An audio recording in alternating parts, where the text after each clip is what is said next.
Marcos 13, de 14 a 23.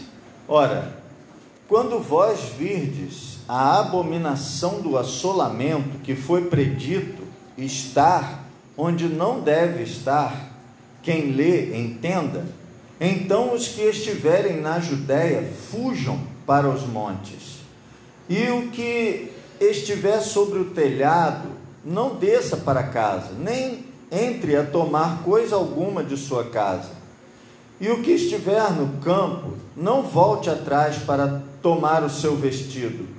Mas ai das grávidas e das que criarem naqueles dias. Orai, pois, para que a vossa fuga não suceda no inverno, porque naqueles dias haverá uma aflição tal, qual nunca houve, desde o princípio da criação que Deus criou até agora, nem jamais haverá.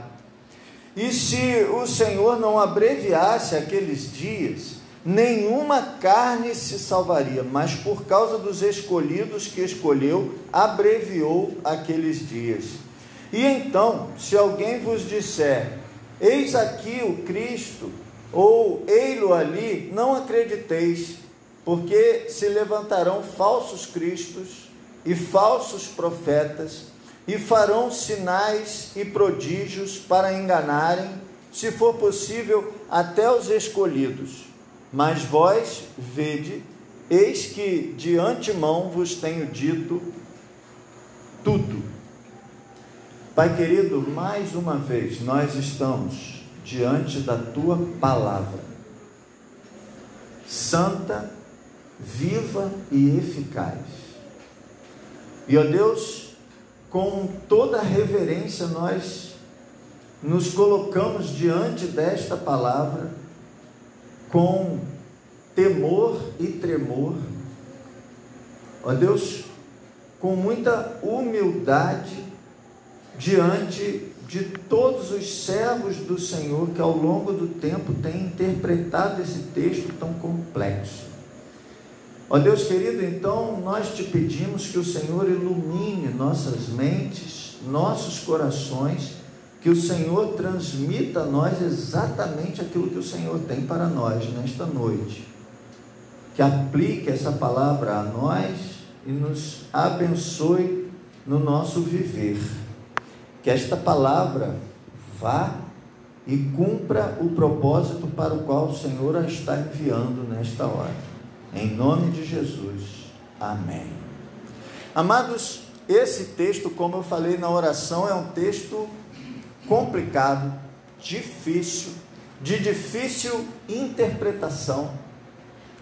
É um texto que coloca muitos teólogos em campos opostos. E é por isso que eu digo que eu me coloco diante desse texto como intérprete da palavra de Deus com muita humildade, porque é um texto que usa uma linguagem simbólica, é um texto que usa uma forma de falar de alguma coisa que ainda não havia acontecido, de coisas que já haviam acontecido, de coisas que não haviam acontecido ainda naquele tempo, mas que já podem já ter acontecido até hoje, e coisas que ainda poderão acontecer. Quando nós olhamos para a literatura apocalíptica da Bíblia, a gente tem que entender também que ela tem uma linguagem figurada, uma linguagem que não é clara, objetiva. E que, inclusive, esse tipo de erro de olhar para o texto simbólico e tentar entendê-lo ao pé da letra, levou muita gente, e leva até hoje muita gente ao erro de não reconhecer em Cristo o cumprimento da promessa do Antigo Testamento. O Antigo Testamento prometeu, ou seja, Deus, através dos escritores do Antigo Testamento, prometeu o Cristo, o Messias, aquele que viria para instaurar o reino de Deus. E quando eles leram isso, eles entenderam que era um reino humano, político, um reino deste mundo, e eles não entenderam que o Filho de Deus que estava ali diante deles era o Messias que eles esperavam. E eles continuam esperando até hoje, porque não compreenderam essa verdade. Então, quando nós olhamos para esse tipo de texto, a gente tem que ter muito cuidado. A gente tem que olhar com muito zelo. E nós temos estudado nas quartas-feiras o que é ser batista, e nós temos aprendido nas últimas semanas.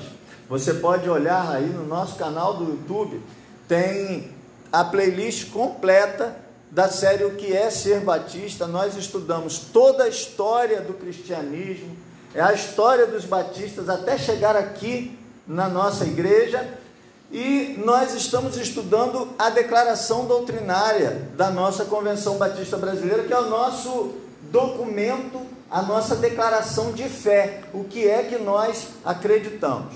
Por que eu estou falando isso? Porque quando eu olhei para esse texto, na verdade, assim, é claro que eu já estudei muitas vezes esse texto, não só esse, o texto do Apocalipse e do texto de Daniel, a gente já estudou isso muitas vezes. Eu estudei isso no seminário, eu tenho vários livros de teologia que eu estudo, que eu consulto, eu sempre me debrucei muito sobre esse assunto, mas eu digo para os irmãos que é sempre desconfortável falar sobre esse assunto, porque a gente está falando de uma coisa que a gente tem o que a Bíblia está dizendo, mas não é muito claro, não é tão transparente quanto os demais, os outros textos que não são de coisas futuras que ainda estão por acontecer.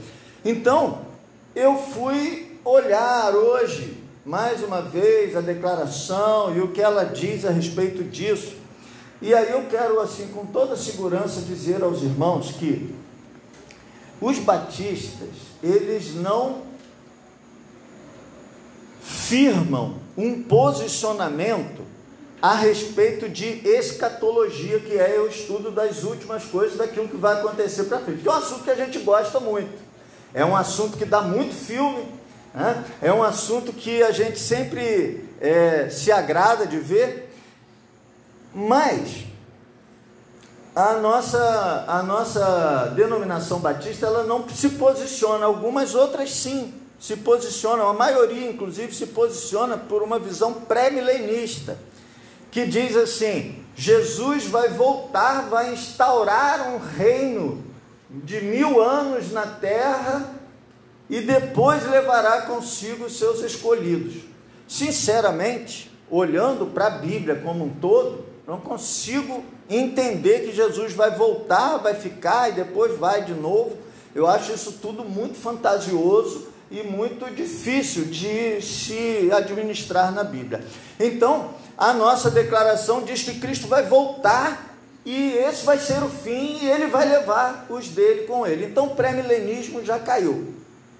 A nossa declaração doutrinária da Convenção Batista Brasileira não deixa margem para pré-milenismo. Então, se você já ouviu essa palavra aí, risca, porque não, realmente é complexo de entender isso, e eu gosto de ser muito positivo com as coisas. O pós-milenismo e o amilenismo não são afronta à nossa declaração, mas a maioria dos batistas, a posição majoritária dos teólogos batistas é pelo amilenismo. Amilenismo é assim: entre a primeira e a segunda vinda de Jesus, entre o sacrifício de Jesus na cruz do Calvário e a volta de Jesus, quando ele virá nas nuvens, e que ele levará para si aqueles escolhidos, e haverá então o juízo final, glória eterna para os escolhidos e inferno para os não escolhidos.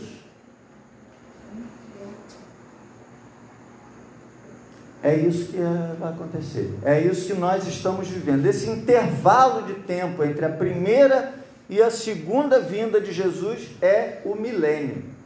A gente, quando fala amilenismo, parece assim, não existe milênio. Não, ele existe. Nós estamos vivendo nele.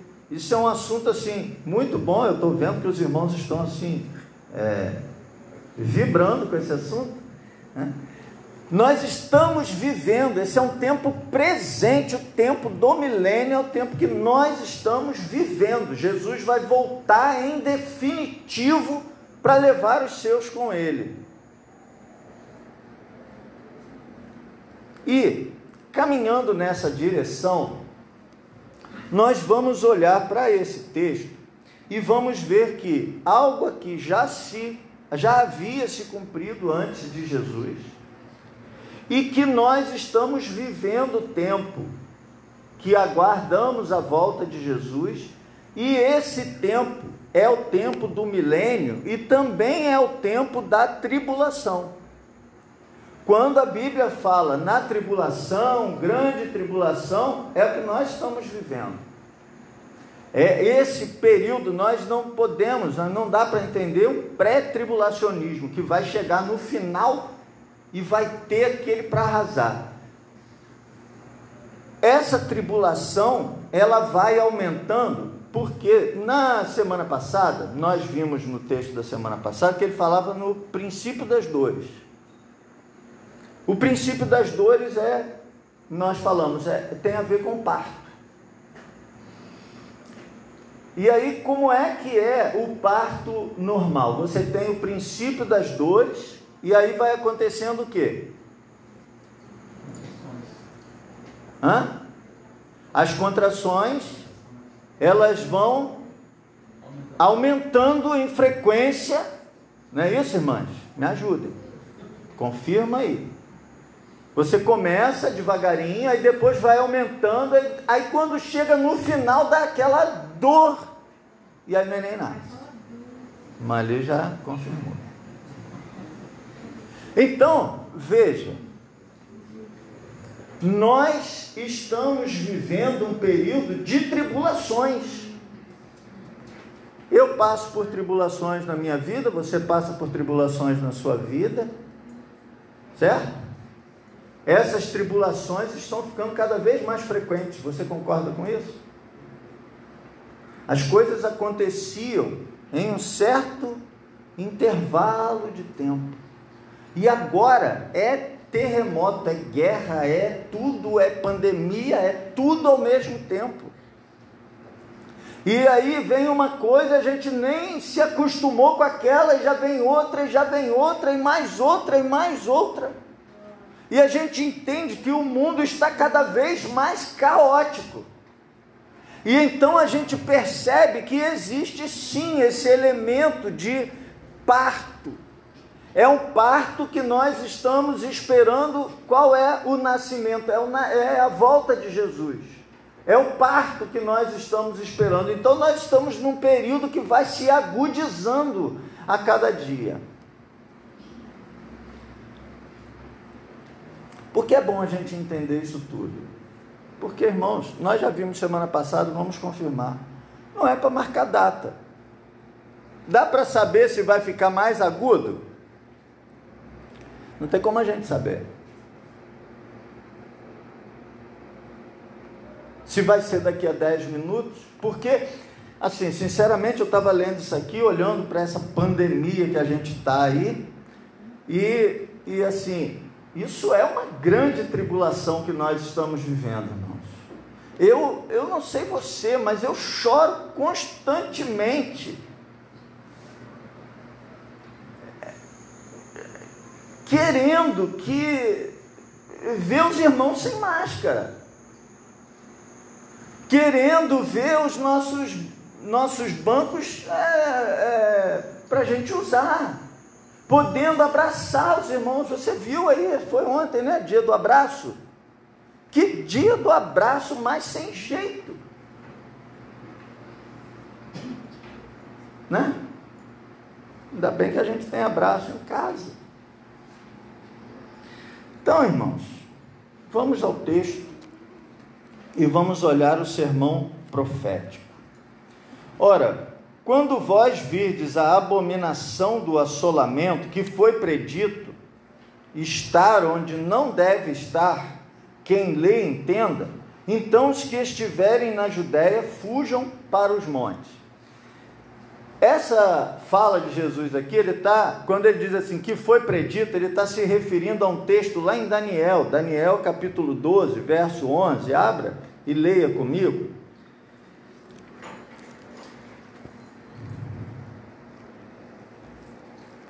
Daniel, capítulo 12, verso 11.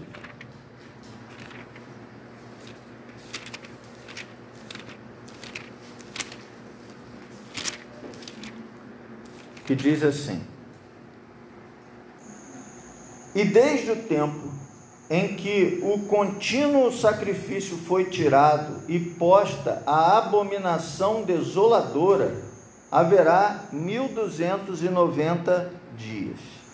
Então ele aqui está falando de um tempo em que o contínuo sacrifício, ou seja, a atividade religiosa normal, seria tirada, e no lugar dessa atividade religiosa normal seria posta uma abominação desoladora, que outras versões falam do grande sacrilégio. E quando Jesus fala sobre isso, ele está se referindo a algo que já havia acontecido na época dele. Pode voltar a acontecer? Pode. E nós vamos ver que continua acontecendo de outras formas.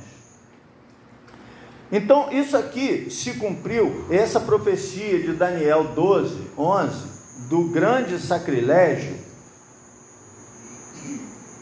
da abominação desoladora, aconteceu no ano 167 a.C., quando o imperador Antíoco Epifânio, ele entra em Jerusalém, ele domina Jerusalém, e vejam o que ele faz. O desejo dele era helenizar a cultura dos povos que ele dominava. Então levar a cultura grega aos povos dominados para poder fazer um grande império com uma cultura só. E aí ele já tentava fazer isso com Jerusalém, mas não conseguia por causa da religiosidade que acontecia no templo. Então ele invade a cidade, domina a cidade, e ele vai no templo de Jerusalém e coloca aquele templo para a adoração de Zeus, que é um dos deuses gregos, o Deus, digamos assim, acima de todos os outros. E aquele adoração a Zeus foi feita com sacrifício de porcos. E você sabe que na cultura judaica, o porco é um animal imundo. Agora você imagina, da perspectiva da religiosidade judaica, da cultura deles, você chegar no templo, que era o lugar mais importante de toda aquela religiosidade, você chegar ali no templo e sacrificar porcos no altar que era para fazer sacrifícios a Deus. Então é isso que eles estão chamando de uma grande abominação, a abominação desoladora ou o grande sacrilégio. E aí eu disse, quando Jesus estava falando disso, isso já havia acontecido. Mas eu pergunto a você, Será que isso só aconteceu lá? Será que isso não continuou acontecendo? E será que isso não acontece ainda hoje de outras formas? Quando a gente olha para o final desse texto, aí voltando para Marcos, quando a gente volta para o final do texto que nós lemos, nós vamos ver que existem muitos falsos cristos, falsos profetas que farão sinais e prodígios para enganarem, se for possível, até os escolhidos. Quando você tem um falso Cristo ou um falso profeta que engana pessoas de boa fé, como que você pode chamar isso, à luz do texto que nós lemos de Daniel? De grandes sacrilégios. Nós podemos chamar isso de grande assolamento, de abominação do assolamento. Nós podemos olhar para isso que tem acontecido, irmãos. Muita religião falsa. Muita religião de engano. Eu não tenho dificuldade nenhuma de dizer há um exemplo disso. Teologia da prosperidade. É pura enganação. Não tem o menor, mas o menor, nem de longe, o menor fundamento bíblico.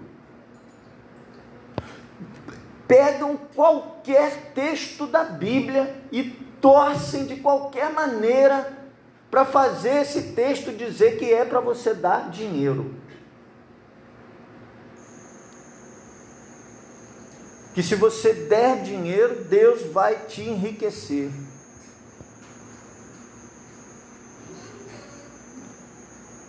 Eu digo para você, isso é uma grande abominação. Isso é fazer a causa de Jesus, que é salvação. Irmãos, eu bato nessa tecla dia e noite.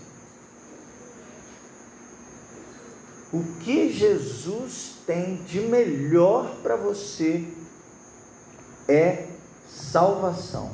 Não tem essa volta de Jesus que eu falei, que vai acontecer? Quando ele voltar, quem ele vai levar e quem ele não vai levar, depende daquilo que a gente receber de Deus aqui ou não. É isso que Deus tem para nós. Então, quando essa abominação acontece, ela aconteceu lá atrás, continua acontecendo, quem lê, entenda. Então, os que estiverem na Judéia, fujam para os montes.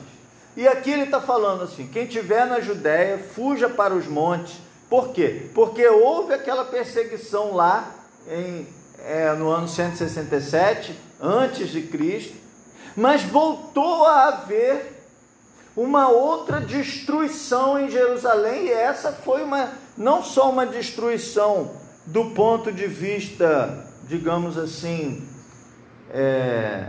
emocional do povo, do ponto de vista cultural, mas uma destruição mesmo física, de matar e de destruir tudo, derrubar todas as construções, que aconteceu no ano 70. Então Jerusalém passou por vários períodos de destruição, por várias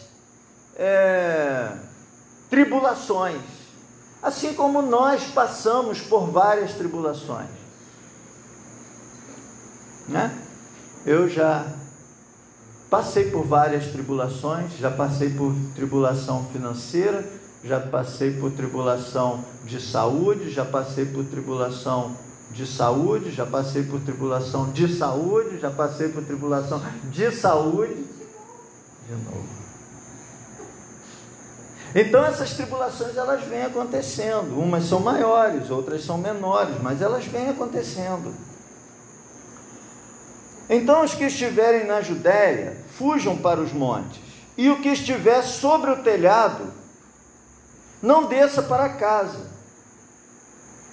nem entre a tomar coisa alguma de sua casa. Aqui está dizendo o seguinte, olha, quando a tribulação chega, o importante é a vida espiritual. Em segundo lugar, é a vida. E depois, coisas. Então é por isso que ele diz assim, ó, quem estiver na Judéia, fuja para os montes, não entre em casa. Não valorize tanto o que é bem material. Deixa tudo isso e cuida de você, dos seus, principalmente da vida espiritual. E o que estiver no campo, não volte atrás para tomar o seu vestido. Eles saíam muito cedo para trabalhar nos campos, e então era muito frio, porque aquela região ela tem muita amplitude térmica muito grande, de manhã e à noite faz muito frio, e durante o dia esquenta muito. Então você sai de manhã, leva uma manta, que eles chamavam de capa, você leva aquela veste e você vai com ela, porque está frio, você começa a trabalhar, mas é efeito cebola, logo esquenta, você esquenta o sangue trabalhando, o dia esquenta, você vai num lugar, coloca aquela capa, que é uma coisa muito importante para eles, tem várias utilidades, eles deixam em algum lugar e continuam trabalhando durante o dia. No final do dia eles pegam a capa e vão embora para casa. Então ele diz, se você estiver no campo quando isso acontecer, não se preocupa nem com a capa, não vai buscar, vai se cuidar. Muito bem. Verso 17, mas ai das grávidas e das que criarem naqueles dias. Por quê? Por que ele está falando assim, ó?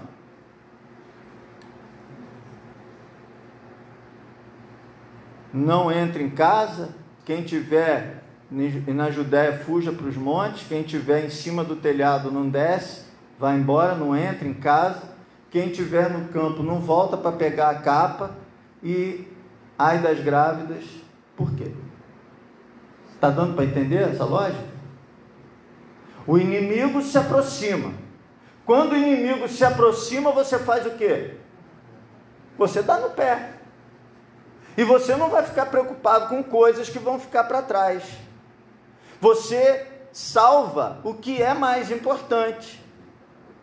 Você salva o que dá para salvar.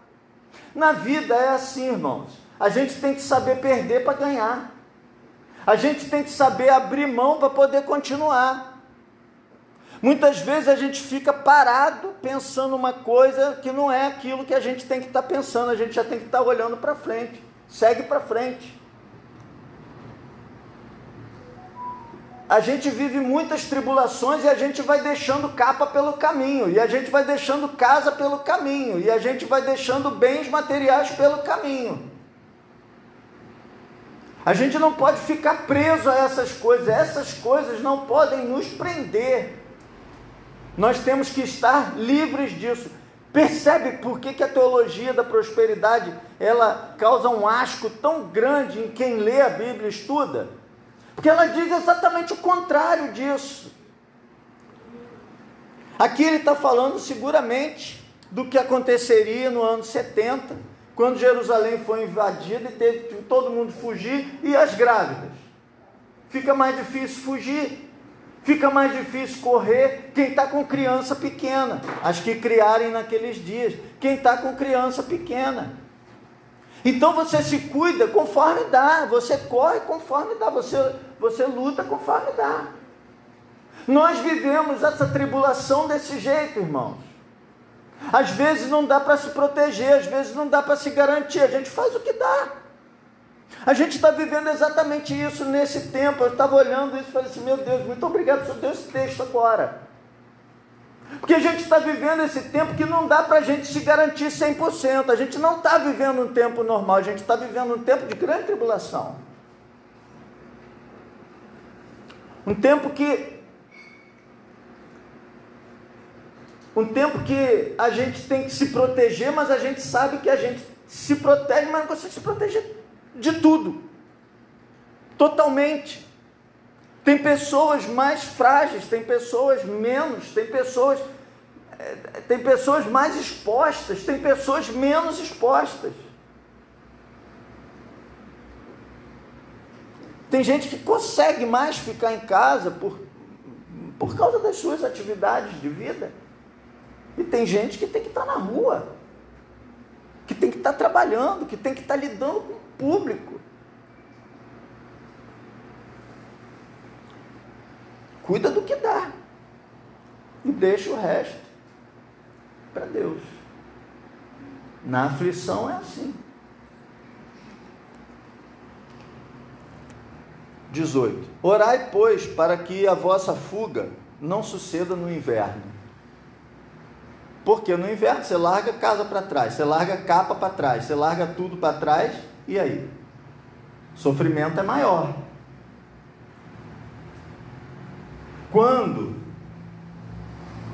Quando a aflição, a tribulação vem no inverno, o sofrimento é maior do que quando ele vem no verão. Tem tribulação que é maior, tem tribulação que é menor, tem tribulação que a gente passa e depois até esquece, tem tribulação que a gente passa 20, 30 anos depois, a gente não esquece.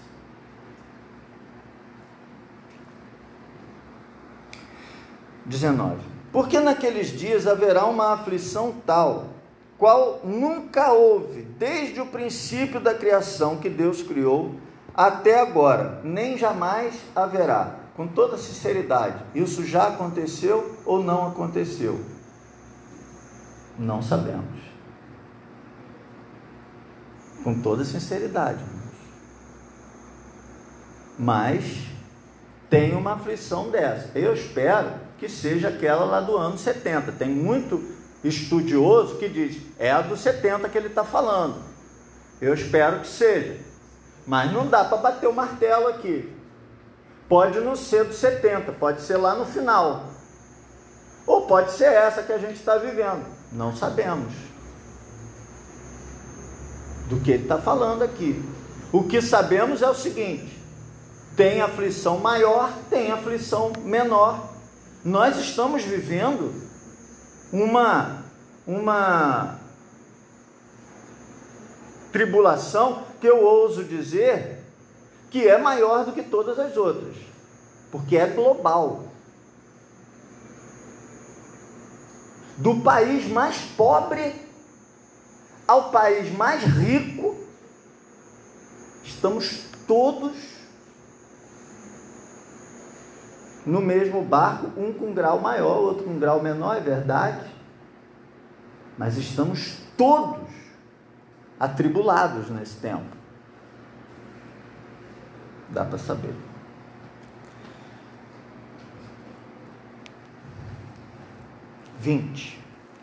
E se o Senhor não abreviasse aqueles dias, qual de nós não orou dessa maneira aqui? Senhor, abrevia esses dias.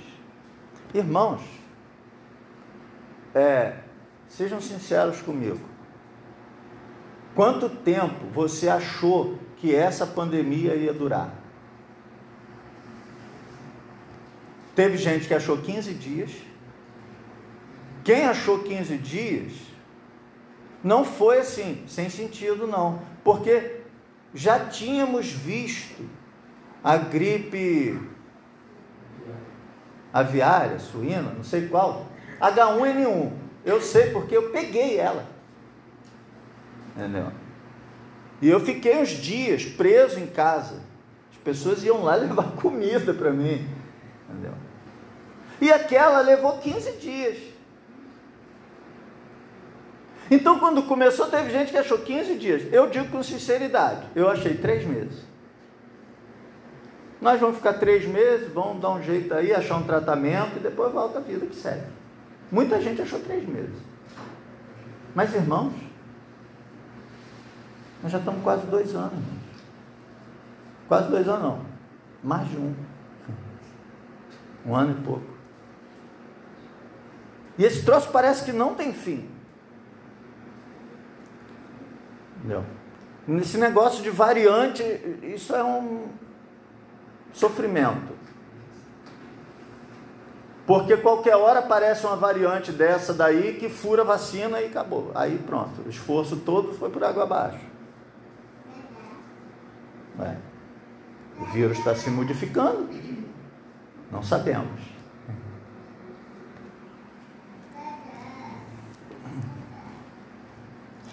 Então, aí a gente orou como está no verso 20. Senhor, abrevia isso. Se o Senhor não abreviasse aqueles dias, nenhuma carne se salvaria, mas por causa dos escolhidos que escolheu, abreviou aqueles dias. Tem muita gente que estava nas igrejas e que está esmorecendo, irmãos. Essa situação toda que nós estamos vivendo é um divisor de águas para a igreja, porque só os fortes sobrevivem. Isso está testando de uma maneira absurda a fé de cada um de nós. 21. E então, se alguém vos disser, eis aqui o Cristo, ou ei-lo ali, não acrediteis. Cristo só vai voltar uma vez. E dessa vez que ele vai voltar, ele não vai pisar aqui. Que a palavra diz que ele vai parar onde? Nas nuvens. Então, se alguém disser, Cristo está aqui, Cristo está ali, esquece. Mas tem muita gente que eu acho assim, é até mais ardiloso. Ele não diz assim, eu sou Cristo, mas ele se comporta como tal. Ele se comporta como se ele fosse o Salvador, como se ele fosse o poderoso Deus. Porque nós estamos na série Poderoso Deus, e o poderoso Deus é Cristo. Mas tem gente que se coloca como o poderoso Deus. E aí eu conheço gente, irmãos, que sai doente, viaja para São Paulo, para ir num lugar onde vai estar com milhares de pessoas ali, para ele ir lá e tocar num determinado ser humano,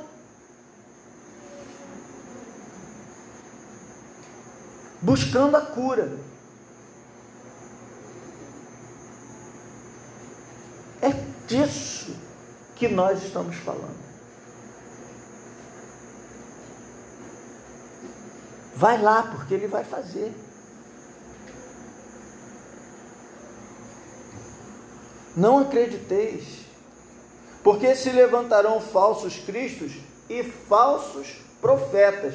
Porque tem esse que está lá em São Paulo, mas aqui em Cabo Frio tem um falso profeta indicando para aquele de São Paulo. Em São Pedro tem um falso profeta indicando para aquele de São Paulo. Em Rio das Ostras tem um falso profeta indicando para aquele de São Paulo. Eu não vou dizer que ele usa chapéu, mas se você quiser, você pega aí. Eles se levantarão, é um exemplo, irmãos. Não é só esse, não, tem outros. Tem outros aí, tantos aí, em outros lugares. E farão sinais e prodígios. As pessoas às vezes chegam e falam assim, olha, eu encontrei com fulano e ele fez assim, assim, e mais isso e mais aquilo. Eu falei, é mesmo? Fez? Eu não faço não. e nem quero fazer. No máximo, eu te ajudo a orar para Deus fazer.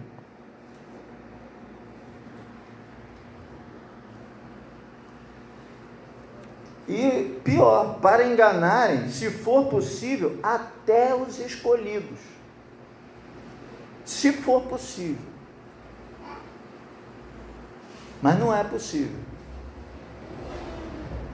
Porque escolhido, uma vez salvo, salvo para sempre. Então, por isso que tem esse, se for possível, é uma figura de linguagem, né? Mas vós, vede, eis que de antemão vos tenho dito tudo. Então o Senhor está dizendo aqui para os discípulos dele o seguinte: você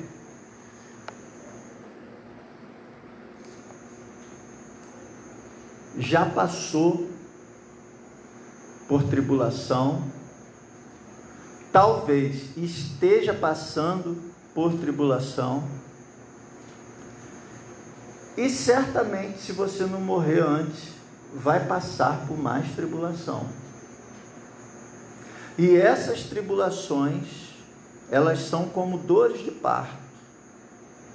E elas vão se tornando cada vez mais frequentes. Pastor, o senhor hoje veio carregado de notícia ruim, né? Mas eu tenho uma notícia boa. Jesus Cristo estará com você todos os dias, até a consumação dos séculos. Quanto mais tribulação, mais a presença de Jesus se fará forte na sua vida, porque a gente percebe mais a presença de Jesus, a gente está mais aberto à presença de Jesus quando a gente está passando na tribulação. Quando a gente está tudo normalzinho, tudo aquele mar de almirante, a gente está com Jesus, Ele está do nosso lado, mas está tudo certo. Mas quando o mar não está mar de almirante, quando a tribulação vem, quando a onda se levanta, quando o nosso barquinho parece que vai afundar e vai virar, aí a gente vai lá e acorda o mestre: Senhor, o senhor está dormindo? O senhor não está vendo que eu estou aqui nessa avalanche? E aí nós percebemos que Ele está conosco, nós vivenciamos a presença de Deus conosco, nós vivenciamos o fortalecimento dele em nós. Então, se você ainda não está pegado com Jesus, se pega com Ele, porque a chapa vai esquentar.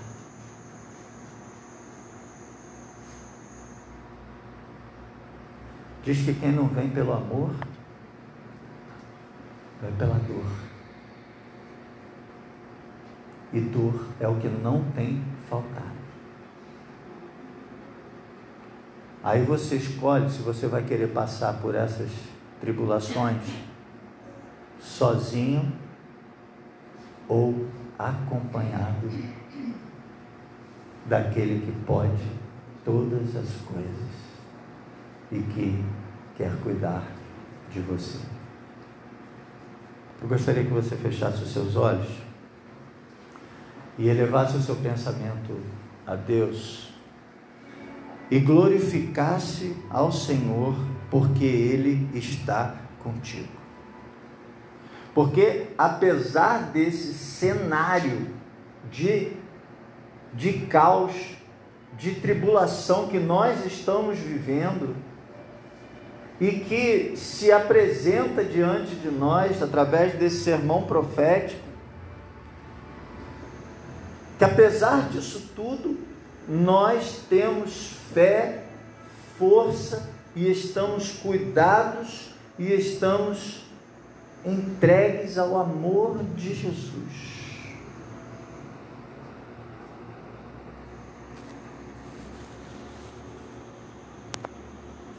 eis que eu estarei convosco todos os dias, até a consumação dos séculos.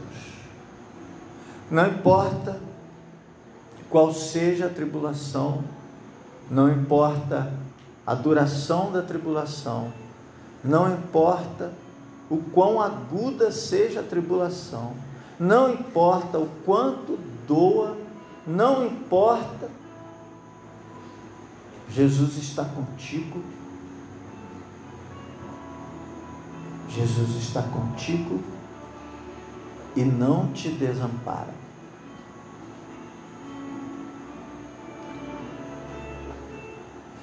Senhor, muito obrigado porque o Senhor está conosco. Muito obrigado porque o Senhor não nos desampara. Muito obrigado porque diante da maior tribulação, nós podemos contar contigo, porque o Senhor está sempre conosco. Entregamos nossas vidas ao Senhor. Em nome de Jesus.